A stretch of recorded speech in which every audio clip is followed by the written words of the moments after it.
Good afternoon, good morning, good evening, depending on where you are on this fast forward planet, which is wrapped in so many layers of turbulent change that I've stopped trying to count them.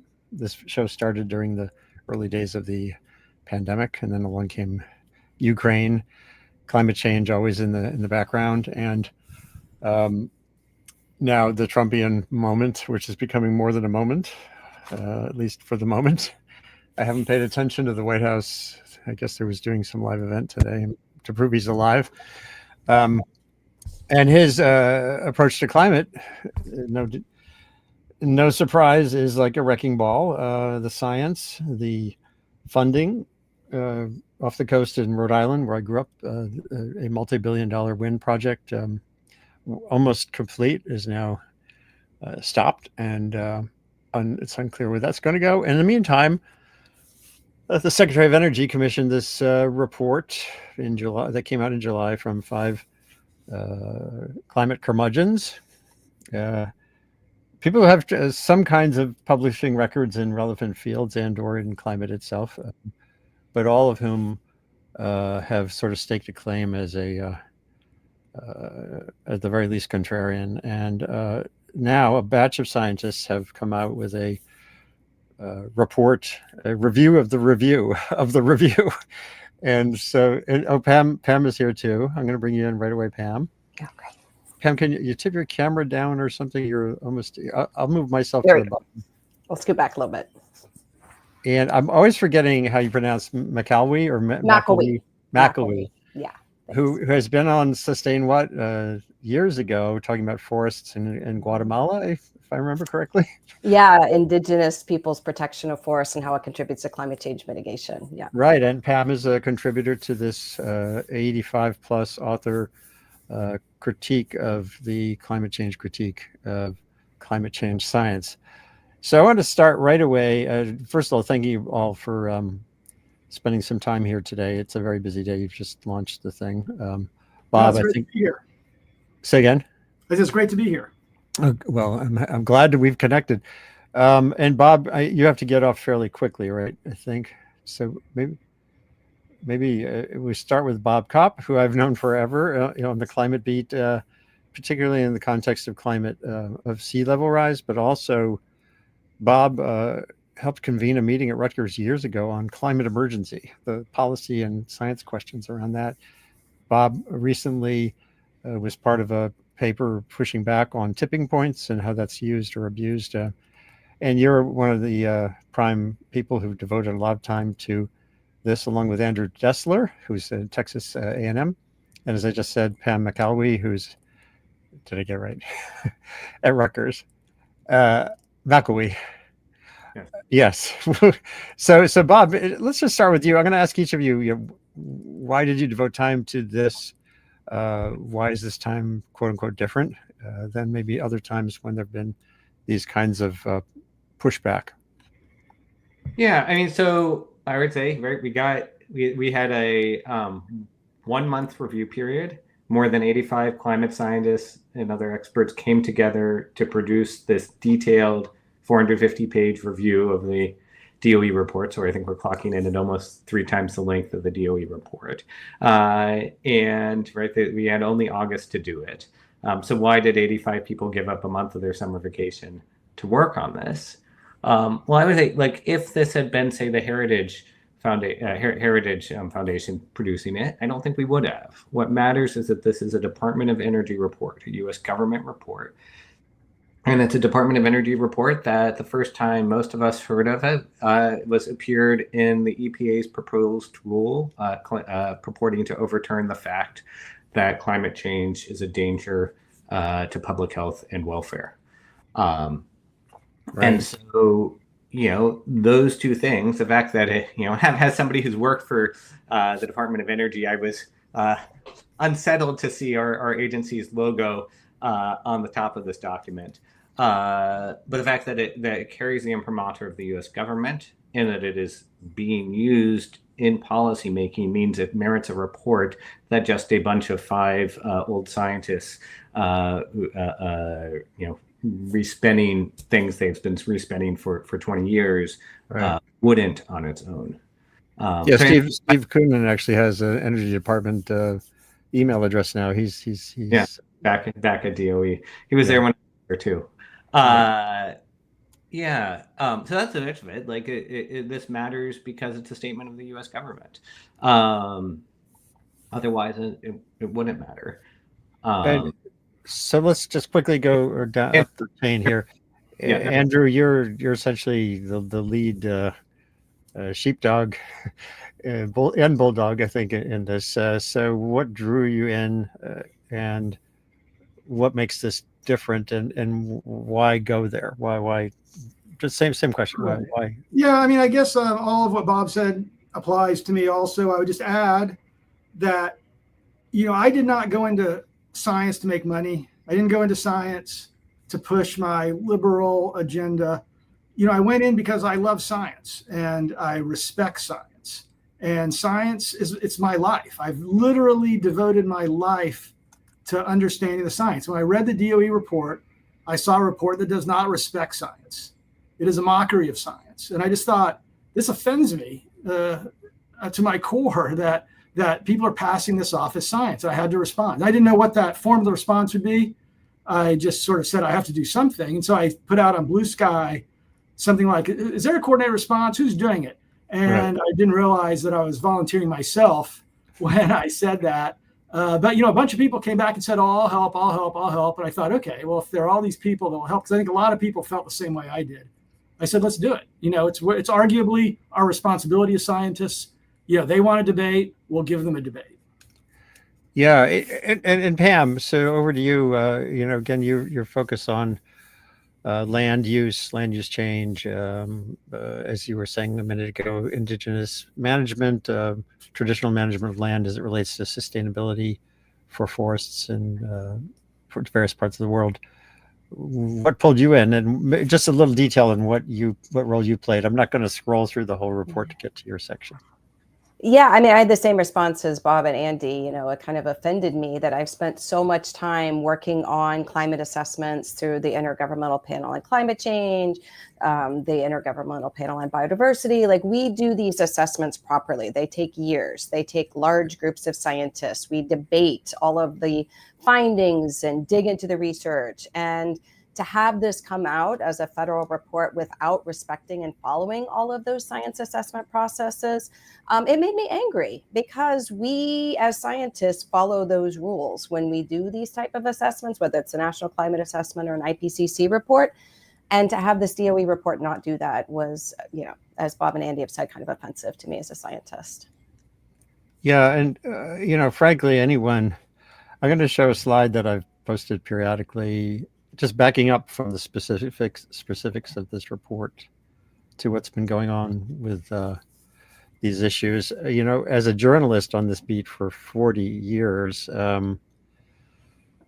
when Trump 2.0 got into high gear, and you started seeing press releases from the Environmental Quote Unquote Protection Agency hailing deregulation. And obviously we know there are problems with regulations, but there's something about the brute blunt force instrument aspect of what's going on that it just brought me back to not just, a lot of people talk about 1984, but it brings me back to Ray Bradbury when the fire department was running around with flamethrowers instead of water in their hoses. It really is a profound, this year has been, I think, a profound jolt.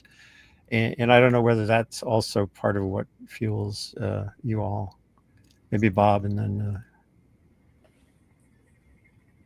I think you're muted, Bob.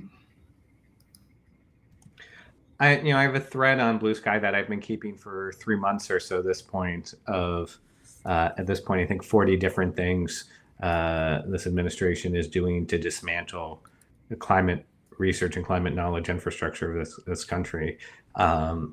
This DOE report, I think, is iconic of that. If perhaps less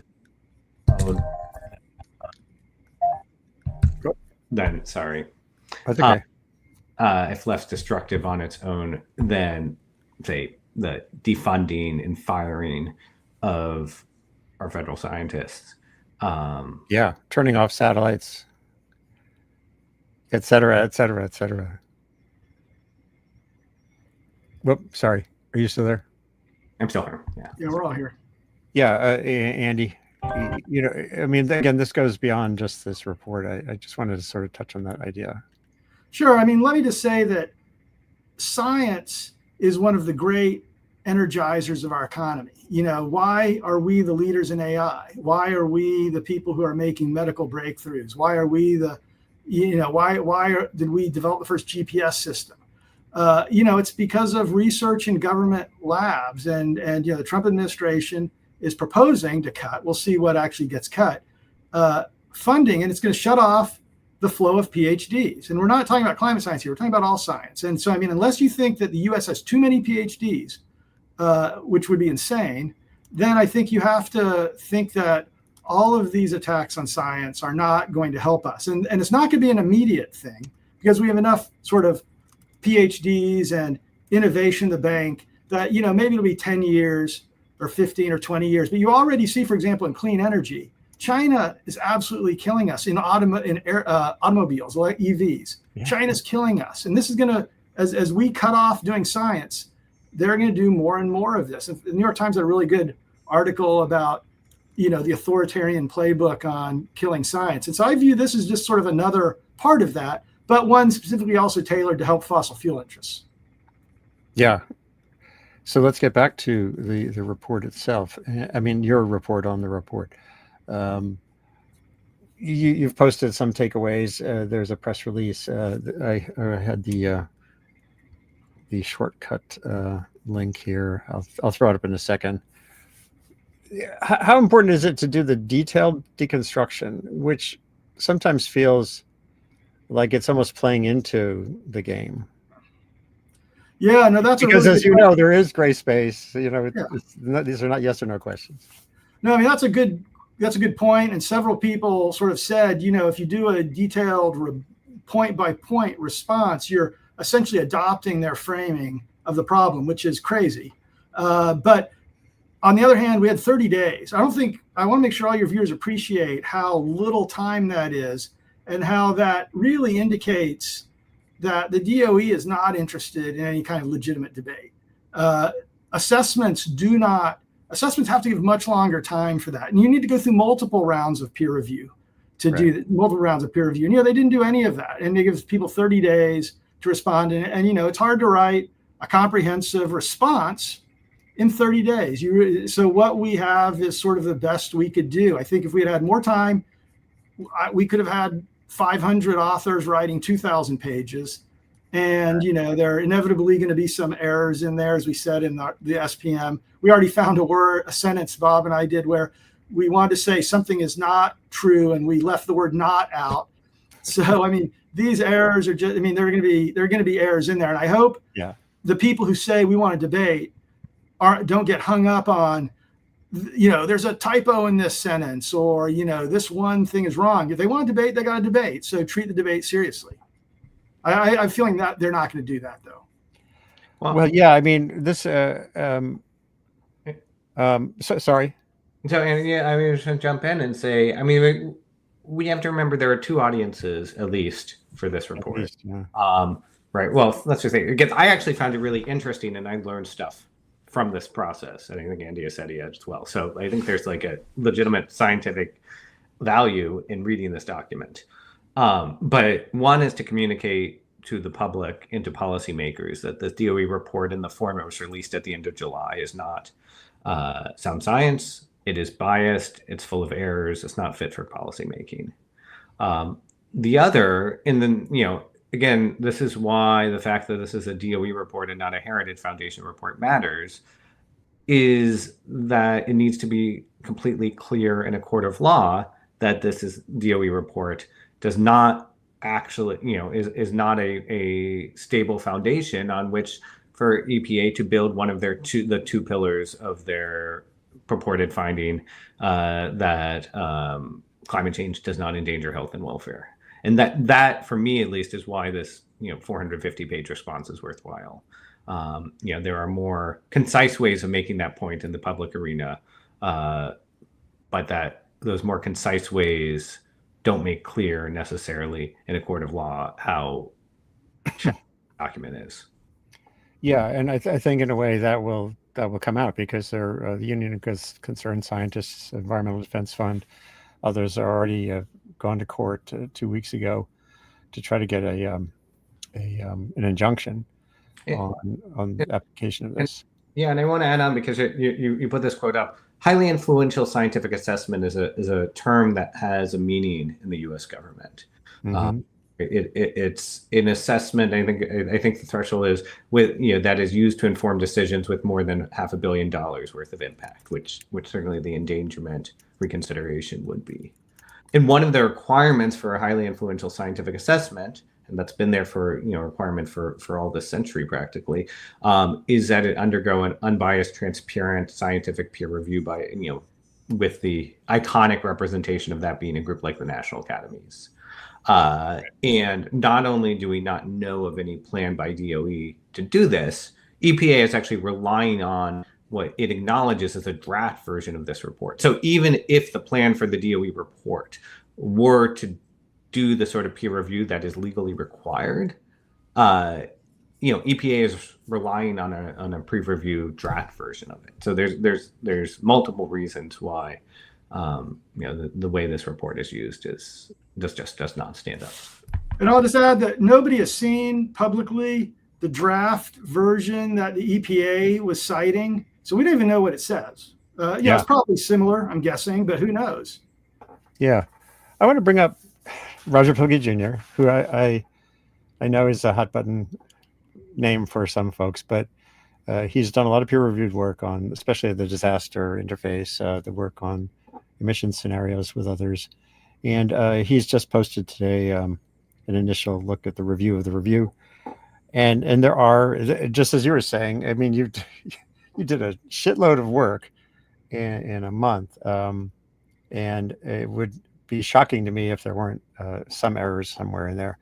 And one of the ones that I do think is supported by certainly my assessment of this, the world weather attribution work, the climate attribution science was from its roots designed and conceived to help support litigation. And your report does say it's kind of the opposite.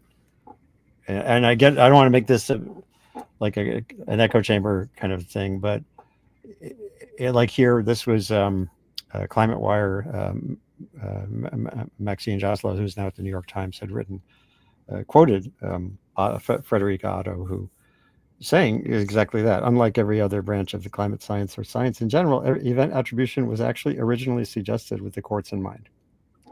Look, let me address that. I think it would be unimaginable that climate, delayers and misinformers wouldn't go through this and try to find these things. Now, I haven't seen those. I was reading the page though. And I mean, if that's the best argument that they have against a 450 page document, like you said, it was not designed for litigation, but it is. I don't know enough about it to have a theory. In our document, every writing team was responsible for their material. I don't remember exactly what they said, but I mean, there's going to be a lot of chaff and a lot of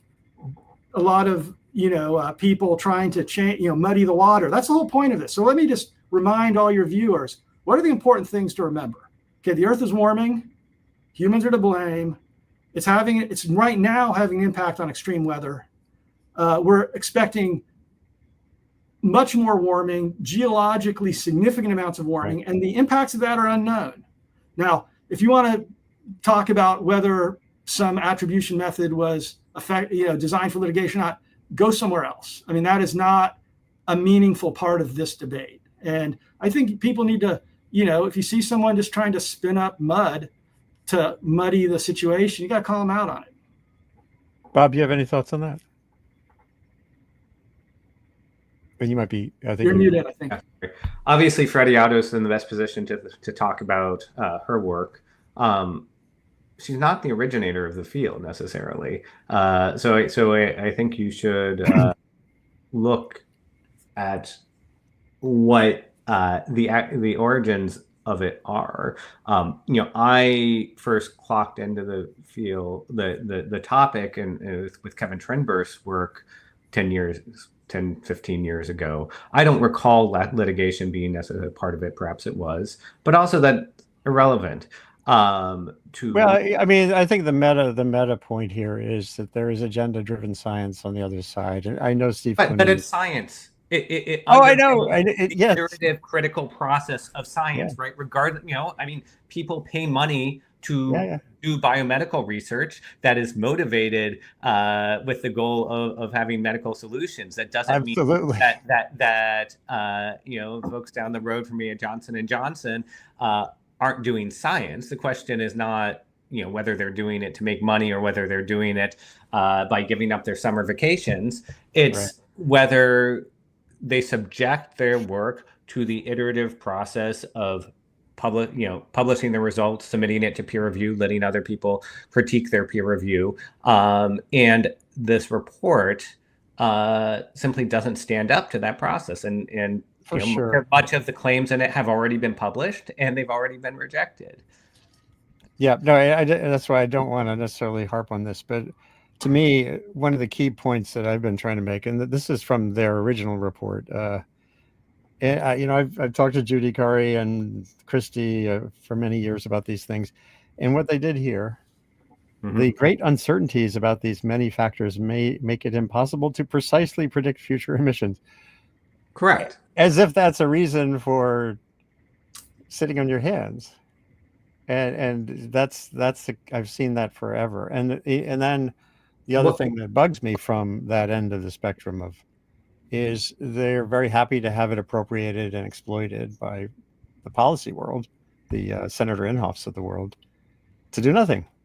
Right. And they sit back and kind of bask in the glory of their skepticism, their self-described skepticism. There's a figure in the climate economics part of the report looking at the studies DOE cites for social cost of carbon versus all of the studies published in the literature, right? And what it shows is sort of indicative of what they try to do throughout the report, right? There's a distribution of things in the literature. They're focused on the ones all the way down here. The middle of the distribution is here, and there's a tail over here of really bad possible outcomes. They don't talk about the ones over here. They just say, okay, well, this is where the middle of this, and then here, if we can pick these studies, they suggest it's less than that. But in fact, right, the median of the literature is somewhere around here, and there are studies down here that they pick on. And then there's this really long tail of potentially very bad outcomes, which they would prefer we not look at. Right. So the hope here, and also you did submit this as a review. I mean, it was submitted formally into the federal record as well. Is that right, Andrew? Yes, that's correct. Is it Andy or Andrew? Either's fine. We submitted to the DOE, and we're going to submit it to the EPA. And we also submitted to the national academies. Right. We spent all this time writing it. We're going to get as much out of it as we can. Absolutely. No, I think it's a very creditable effort. The other thing, some people, Matthew Burgess, who may pop on here in a little while, in Wyoming and others, have been trying to press the administration. Just if you are remotely serious about any of this stuff, then do a national climate assessment. Yeah, right. I mean, that's the obvious choice. If Chris Wright really wanted to understand what the science was, there are several things. He could have asked the national academies. The George W. Bush administration did that, or he could go to a website and download the national climate assessment in 2 minutes, and he would have an assessment that does all of there are rules about how you do a good assessment. It follows all of them. Right. And here's the submitted version. So, do you think there's any? When I wrote about this the other day on my blog, and I kind of pushed back on Matt and Rogers made this point too, and I say, yeah, that's all fine in theory, but I cannot see any way in the world that I've seen evolve in recent months that the administration would do that. Do any of you have any sense that that's? I don't think that you can think about that. That's not. When I go to give a talk about climate change to like a Rotary Club, I don't say, "Is this going to change the debate?" You do it because it's the right thing to do. You do it to defend science. I mean, I did this to defend the second love of my life, science, after my wife. So maybe third after my wife and my dog, and then science. So that's why I did it. And it doesn't matter that I agree with you. I think that they're going to do everything they can to avoid having to actually engage in an actual debate. If they want to engage in a debate, the scientific community is there. There are rules that have evolved over the last 100 years about how you engage in debates and how you get ideas accepted. And they could do that. They could do a legitimate assessment of rules. Right. But I don't know. I do not know what they're going to do. It'll be really interesting. And is there any hope in Congress, as you've all mentioned? I mean, a couple of you mentioned, the budget process is still yet to play out. Historically, there are Republicans who have defied presidents, but this one seems pretty anomalously undefiable. Do you think in Congress, is this being sent around to congressional staff as well? I assume. Yeah, we did send it to some people, asked for copies, and we sent around, and we told them feel free to circulate it to other offices. So the people that want to see it, we're happy to share it with them, and the hope is that it gets read by there. Hey, I just noticed Matt Burgess was in the green room munching on some carrot sticks. Just kidding. Almost true, actually. And has joined us. Matt, you're at the University of Wyoming? Yeah, University of Wyoming. And could you just explain your perspective and what you study and just kind of... Sure. So I study political polarization of climate change and a bunch of things, including scenarios that I would broadly characterize as macroeconomics, either of or adjacent to climate change. Partly because of my work on polarization, and maybe partly because, as a pretty middle of the road Canadian, I sometimes find myself passing for a conservative in academia, and I've gotten to know some of the leaders of the so-called eco-right movement. So I just last week, I think, joined the advisory board of the American Conservation Coalition, for example. I guess I would say I have some appreciation and some respect for the, maybe more right of center position on some of these issues. I also have a lot of respect for science. And so I find this process pretty frustrating, right? In terms of, as I wrote about on my blog, it's, if you just kind of read Secretary Wright's letter in isolation about why he was doing the DOE report, there are some things that I agree with there, right? Maybe we need to open up the envelope of lines of evidence and perspectives we consider. But if you think about the larger context that we scrapped, a 700 person or something author, 2 to 3 year national climate assessment for this 5 author 2 months thing, and we're destroying satellites and we're defunding climate science. We're trying to zero out, NOAA's climate science part, for example. It just, you can't take it seriously as an effort to actually have the debate.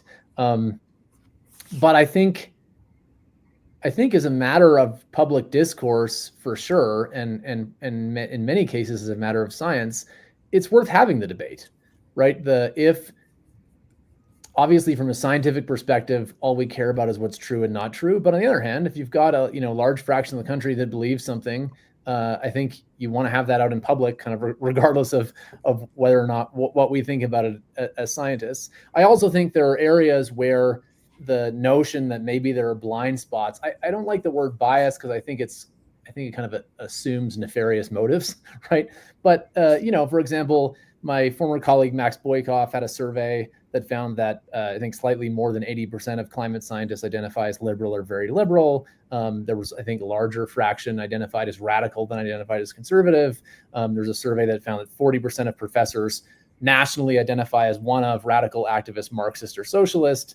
And there are some specific areas we can get into where, again, I don't think it's bias. I just think it's blind spots where maybe there are, some what Lee Justin at Rutgers would call selective calls for rigor, or just overemphasis on some things, underemphasis on other things. Obviously, the scenarios is one thing that I've written about. I think there's kind of reasonable perspectives there, but I think for that reason, I find this process with the DOE and the APA very frustrating. And I know, I won't name names or kind of divulge my sources, but I know a lot of conservatives that share my frustration with this, where it's like, we could have, if the Trump administration thinks that, say the last NCA had blind spots and biases and could use more diversity of perspectives on certain topics, that's great. But then do another NCA and make it an adversarial collaboration. There's even a model for this at the University of Pennsylvania called the Adversarial Collaboration Project, where they get people who are on opposite sides of hot issues to work together on either new experiments or review papers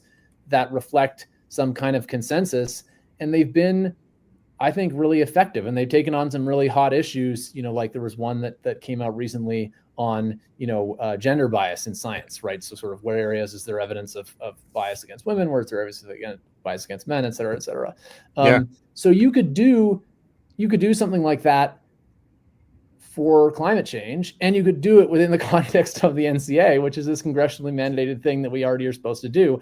And on not only that, I think from a conservative perspective, if you were worried about the next administration likely being a Democrat the way things are going, doing an NCA that has the biases that you thought the last NCA had, whether or not you're right, then you would be better off, I think, doing the NCA, because that's the thing. If, as I think Andy maybe said a second ago when I was listening, like, if you think that you have an underappreciated argument that can win the day, then make it, right?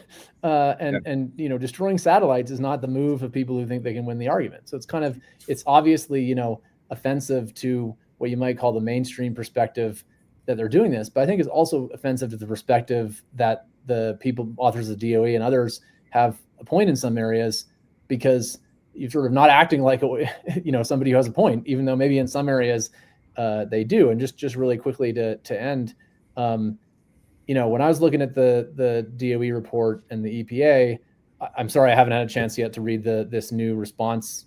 450 pages came out this morning, but I'll get to it. What are you doing? What are you doing if you haven't read all 450 pages? But so the DOE and the EPA report, I want to be very careful to stay in my lane and kind of not talk about areas that I'm just really not an expert in. But on scenarios in economics, I would say the DOE report got the facts of scenarios basically right and interpreted it, I think, closer to maybe how I would, but maybe differently to how other folks like Zeke Housefather would.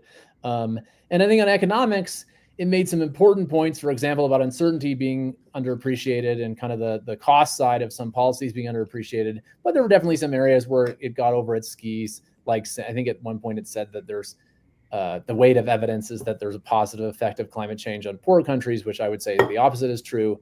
And then generally the point that's been emphasized before already in this call, from what I heard, is that you can't say things are uncertain and therefore there's no problem, right?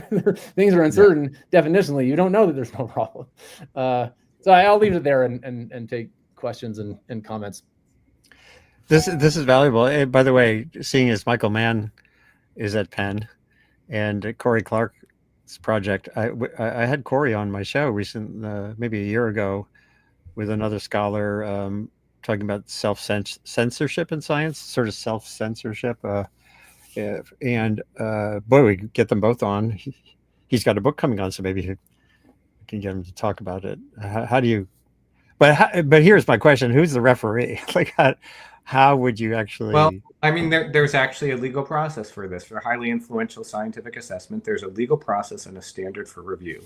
And those guidelines say the national academies is like the archetypal example of how you do a peer review of a highly influential scientific assessment. That's the process that's been followed for every NCA. It also says, by the way, you're entitled to a substantive response to every point in the peer review. So yeah, I mean, the DOE could have even called, I mean, that what is an NCA is flexible. They've evolved into this 500 author multi-year efforts. Bush administration did something different. Like they could have said, okay, we're going to hire these 5 people to write broadly outside their area of expertise and call it an NCA, but then they would still have to submit it to the peer review process. Right. So and they're trying to. What we're providing is the peer review that DOE didn't set up the legal process to do for their report. Pam, I want to fill the legal requirements, but we strove to provide a sort of unbiased scientific review of this document. We've gotten some generally positive feedback on Blue Sky, but some people say, no, well, you give these groups of people too much credence by subjecting their report to a proper scientific review. I disagree with that. I think it's important. Well, I think it's done a public service by starting, as you said, we live in a world now where impressions through social media and everything else actually have weight, and you're reminding the world that how this doesn't fit the conventions. It may look like a scientific review, but it's political from its foundation. And Matt says they made some points out scenarios that he's agrees with. I would say like in the sea level chapter of our review, which I led, I would say they made some points that I would give a B to a student in my non-majors course, but if a grad student had turned in a paper with those errors, they wouldn't have gotten a passing grade. There's just some basic errors and basic definitional concepts that reflects the fact that 5 people can't possibly have the expertise to cover the scope of what they're doing. And, in a proper assessment, this would have had several hundred authors, and you wouldn't see this, frankly, shoddy document put out as a public review draft. Yeah, I want to bring Pam in again because you've been involved with the biodiversity, the intergovernmental biodiversity effort. There's the IPCC. I know, Bob, you definitely been an IPCC author. So that's global scale. Pam, are there lessons that could be applied here, Pam? Yeah, I mean, one of the things that Bob and I have been working on in addition to this response is the Trump administration basically didn't nominate U.S. scientists to be part of the IPCC, right? We have been the founding group of scientists. The largest number of scientists have been Americans through the previous assessment cycles, and the government didn't nominate anybody this year. So Bob and I and some other folks got together and ran a sort of non-federal nominations process to ensure the U.S. scientists stay engaged. So again, the points Matt was making, it's like, if you want to debate, why are you closing down the opportunities for people to be on these assessments, right? Why are you closing down all of the data that's collected for these assessments?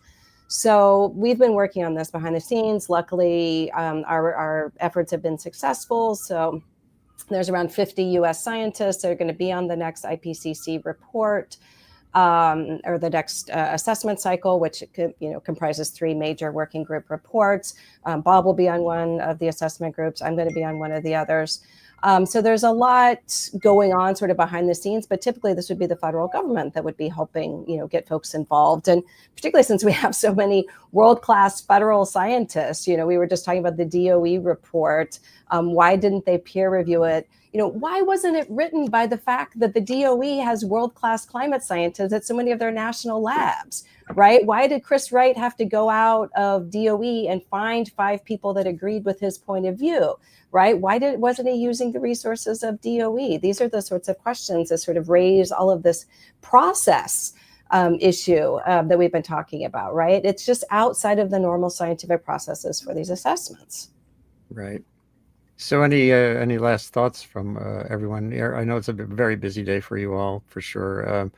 Matt, as the outsider, we'll start with you, and then we'll go to Bob, and then Andy.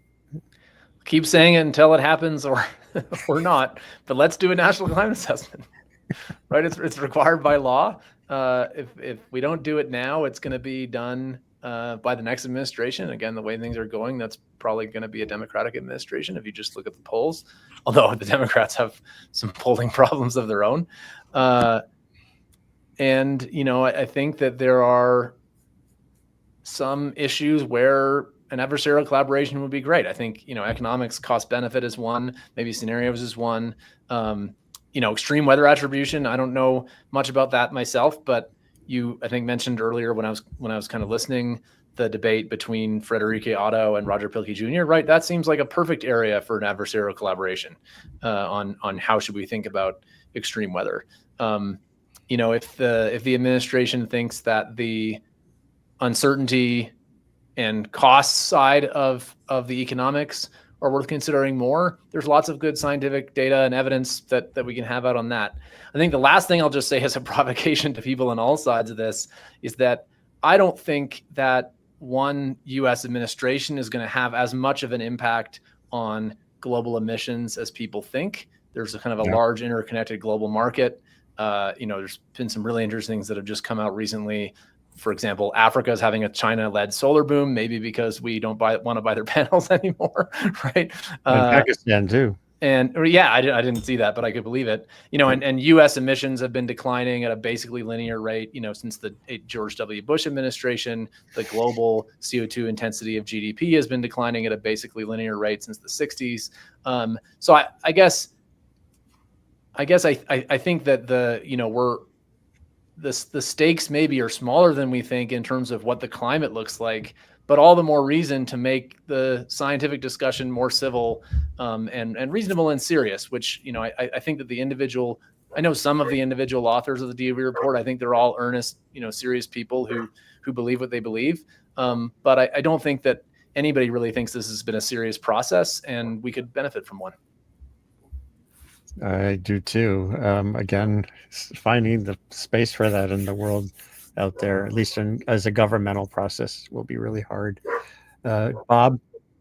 Yeah, a couple of thoughts. So one time I'm responding to Matt, I mean, what you keep seeing in this space, and we saw it in New Jersey with coastal adaptation, is that the people who don't want to regulate greenhouse gases or don't want to invest in adaptation are just choosing because I think it's because maybe it's more confusing to audiences to attack science, which has been well established for decades, rather than to have the argument on the grounds where there is actual disagreement. For instance, let's talk about sea level adaptation. Right, there's a legitimate debate, not a scientific debate, but a policy and values debate about how much to value the future and how much to value risk, and that's the grounds on which you want to be having the discussion, not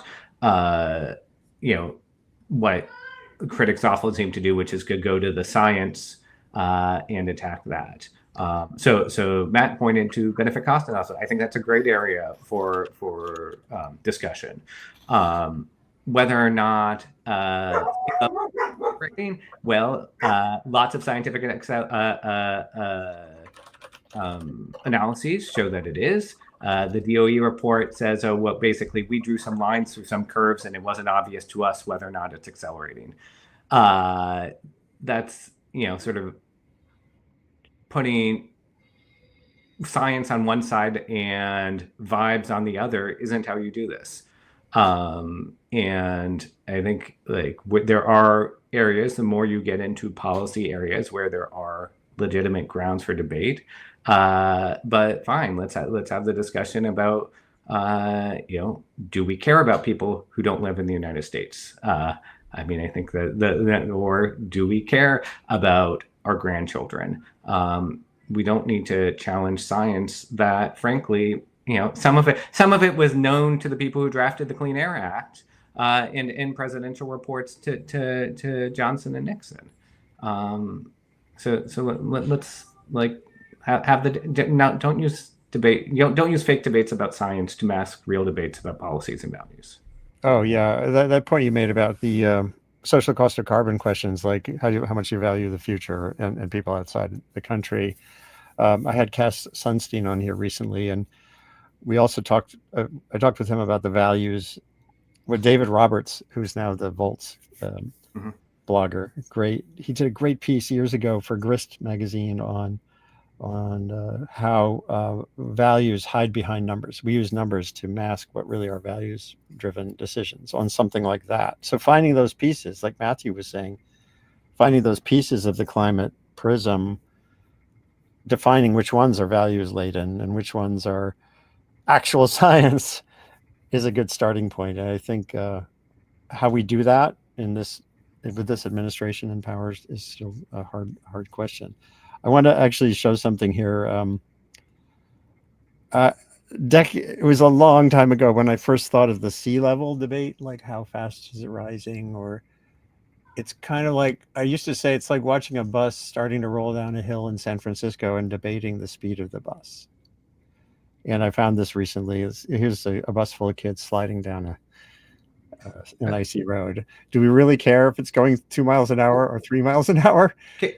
Can I make one point? Yeah, please do. Other point about the sea level example, because this is also a great example. So in the DOE report, what they do is they look at 5 tide gauges of the 150 in the U.S. They fit lines through them and say, it doesn't look to us like this. It's accelerating. They don't do any statistical analysis. In the executive summary report, they then say, U.S. tide gauges in the aggregate don't show a sea level acceleration. So they've gone from 5 tide gauges to somehow saying something about tide gauges in the aggregate.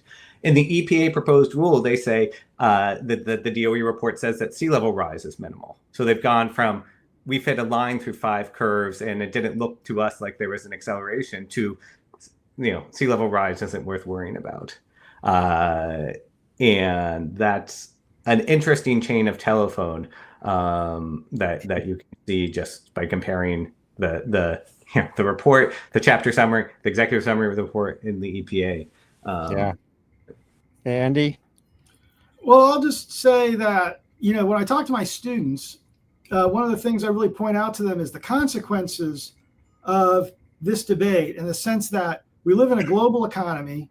And if you look at what China's doing, they're going to rule the world in energy and in automobiles.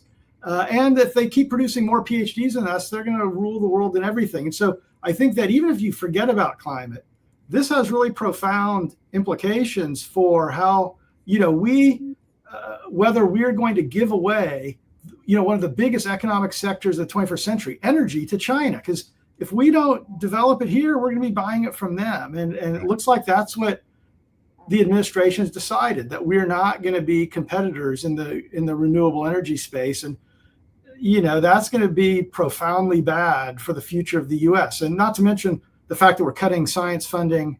So we're going to have fewer scientists. We're going to have fewer innovations. I mean, it's really, even beyond the climate, this seems like terrible policy. I'd be curious to know what Matt thought about that. I agree with the broad strokes of that. One argument that I've heard that's kind of the reverse of what you said about China owning the future is that there's some people who have influence in the administration who I've heard say China has a comparative advantage in renewables because of partly their slave labor, and we have a comparative advantage in fossil fuels. And so the more that the global economy moves towards renewables, the more that's sort of bad for us. I would tend to be closer to your view, Andy, that the world is moving towards renewables, whether we like it or not. And so therefore we should do whatever we can to have the comparative advantage in those. And certainly we can have debates, domestically about what the role of natural gas is over the next few decades. I think that there's reasonable arguments on both sides, nuclear versus solar versus wind versus all of them are all kind of fine to have. I think the one thing, and I totally agree with what you said about we don't want to cut off our scientific capacity at the knees. The one thing, though, that I would say that's not contrary to that, but additional to that, that's sort of a challenge to my fellow academics, is we were enormously losing our public standing and trust for about a decade before President Trump was elected.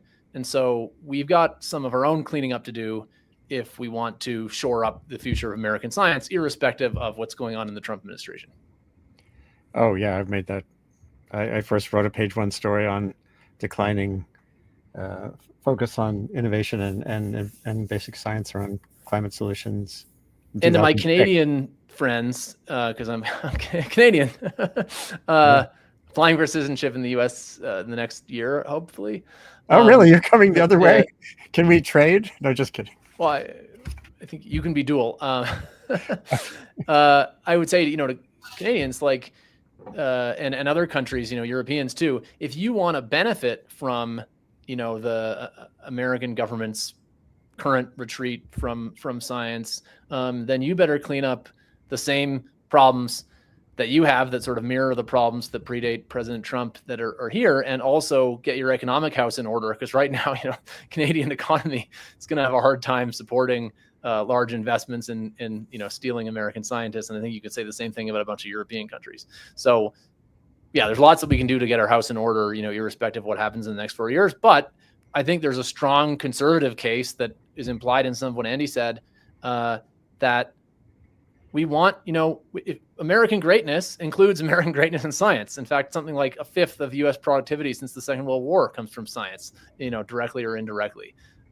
Same thing, American greatness comes from leadership in the technologies of the 21st century, which absolutely includes renewable technologies, whether we like it or not. And it may also include, natural gas. I think it certainly does today and probably does for the next few decades. But, let's be leaders if we want America to be great. I'm going to ask two more questions, and thank you all for spending some extra time here.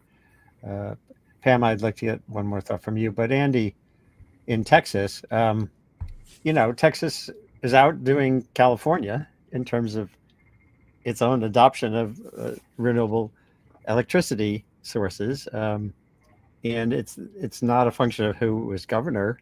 A big chunk of that was spawned under Rick Perry, of all people.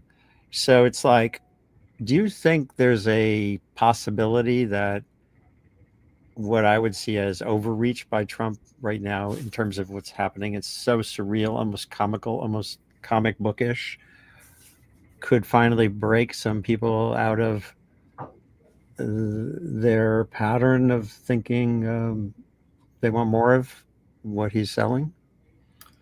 Well, I think what could happen is the price of electricity could start to go up a lot. Well, that too. We're already beginning to see that because of, just growth in demand. And, this idea that, we're not going to turn on an offshore wind farm that's almost built for some reason. I don't even know what their rationale was. That shouldn't play. People should be mad about that. And I think that we need a lot of power. Solar and wind, we know how to make power from them. They work well. You have to be, as with everything, you have to be smart about it. Make sure you don't create other environmental problems. There's a lot of land, like there are a lot of roofs, a lot of parking lots. There's a lot of space we can put solar panels. And wind is mature technology. You can use the land for other things if you have wind turbines on them. So, I think that could move it. I mean, I've given up trying to predict the future. 20 years ago, when I first sort of started working on this, I thought, there'll come a time, 10, 20 years from now when people look out the window and they kind of see the climate changing and all of these things, just their personal life, they see it. And they'll say, yeah, we got to do something about it. And it's quite clear that's never going to happen. So I was wrong. And I could be wrong about all of my other predictions of how people are going to react. I don't know. All I can do and all I've ever tried to do is support science. And that's what we're doing in this report review. And also define what is science and what is not science. Well, science is a process. Science is how we have developed the body of knowledge that we have now. And I think it's important to emphasize how good climate science is. All the successful predictions it's made, essentially nothing happens. It's like, oh yeah, okay, we can figure out what caused this, or we understand this. There have been no big revisions. In a lot of science, someone discovers something and the whole paradigm shifts. That's never happened in climate science, from Arrhenius to the last IPCC. It's just the straight line of increasingly well understood physics. And that's science. I mean, I'm really proud to be part of that community. I understand I'm a very small cog, but I'm part of the community and I'm proud of it. So maybe the thing to do is to get you back on the Joe Rogan show. Kids play. Yeah. These streets would be just black with coal all the way. Maybe that's where you could have you and Steve Koonin. Oh boy, that'd be interesting. Would you do it, or is that just perpetuating the same question? this way, I didn't want to do it when, Rogan on the show at the very end said, I want to have you both. I thought that's a dumb idea. But, things change. Depending on what sort of the ground rules are, I would be willing to do that now, I think. Okay, well, let's see. Pam, thank you again for your time. Any last thoughts on where we go? Yeah, I mean, I think it's interesting that all of us that are on this call, we're all at public universities. And so to respond to this idea that there's this decline in trust around science, I think a big part of that is a concerted effort by bad faith actors on the right to attack higher education and science and so forth. So I don't think it's all about we have to clean up ourselves here. But I think all of us on this call, the reason we're here is we see public engagement as being important, right? And I don't want to speak for everybody else, but I talk to high schools, I see being at a public university is about engagement. And you can actually see for a lot of folks, like their big state universities, there is a lot of trust. They do recognize the economic benefits that these state universities bring to the state and the region and so forth. And so I think in some ways we have a sort of special, maybe amplified role that we can use to kind of continue to foster that trust and do things like this so that people are sort of understanding what it is that climate scientists do. And have debates over policy, but not the underlying science where there's clear evidence and data, right? So this whole question about what action should we take and which ones are less expensive and which ones are more expensive, sure, that's a policy question, right? But this idea that sea level rise is not happening or, disasters, we can adapt to them because we've adapted in the past, right? They're all sort of extrapolations or outright falsehoods, and they don't really engage in that policy debate that we could have. So, I hope this report sort of lets people know that the strength of the scientific foundations is there. And if we want to have discussions about how we respond to climate change, that is a discussion that a lot of us are willing to have, but it has to be based on agreement that climate change is serious, it's happening, and we should do something about it. Well, this has been a really valuable discussion. I'm really glad you could all spend the time. And Andy Dessler, it's good to finally get you on here. It's Bob, a long time coming. Yeah, Bob, it's great to reconnect with you. And Matt Burgess, good to meet you. Yeah, thanks. Unless we met at University of Colorado a long time ago, maybe we did. Can't remember. I don't think so. I think I just missed you, but we corresponded about nominating some of my colleagues for awards. But I won't go into details, but I do want to push back a little bit on the notion that the trust problem is externally manufactured. I mean, there certainly is an element on the right that has wanted to foment mistrust with academia, and that's been going on for decades. I think it's worth asking, why has it specifically been over just the last decade where it's worked? And I think you can point to a lot of things that academics ourselves have done to take ideological and sometimes partisan postures. I won't go into the details, but I've written about this a few times. One of them is this blog post called "Partisan Science is Bad for Science and Society" that I wrote with Roger Pilkey Jr. a couple years ago. I do think there's a real thing there, but certainly I would agree that public universities in red states included, I'm in the reddest state in the country, right, have a lot of trust, do a lot of great things, have a lot of public good, full stop. So there definitely is a difference between the Ivies and some of the flagships, but I do think there is a there in terms of the academic trust problem, and I think we're just gaslighting people if we deny that. Well, that's a whole nother show. I've done several on trust and science, including climate science, 3 or 4 years ago.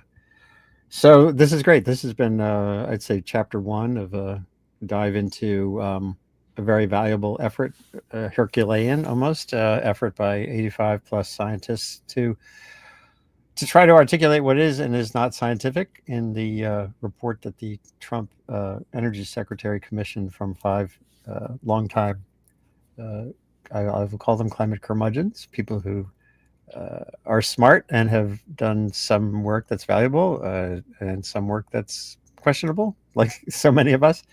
And there's so much more to go here. One thing I think is really important is to get at this question of, is there some pathway from here to an actual assessment that has the full legal bearing and influence that it should have? And that's something to get at for sure.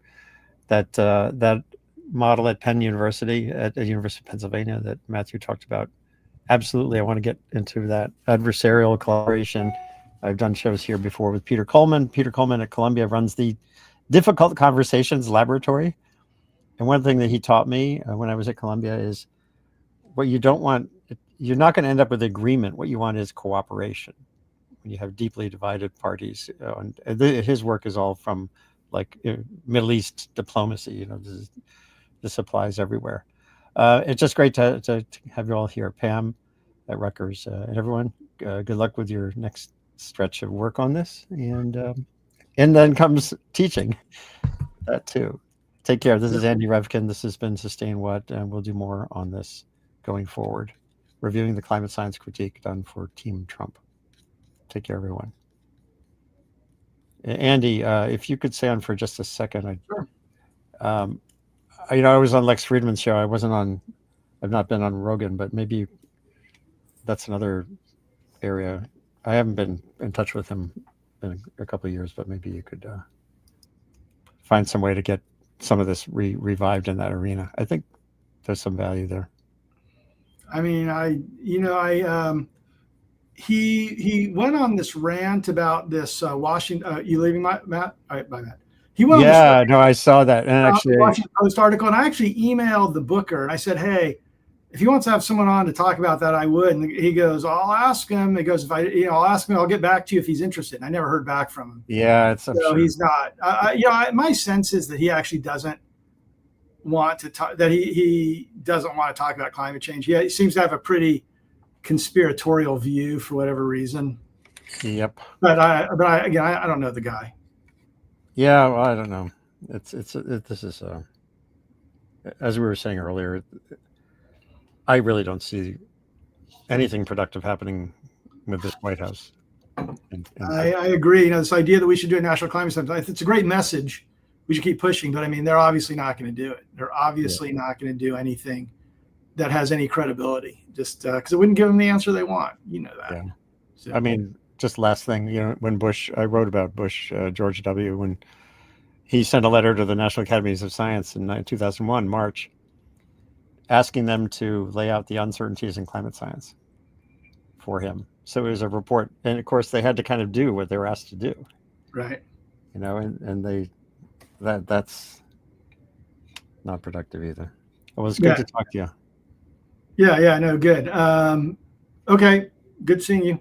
Take care. And by the way, this is all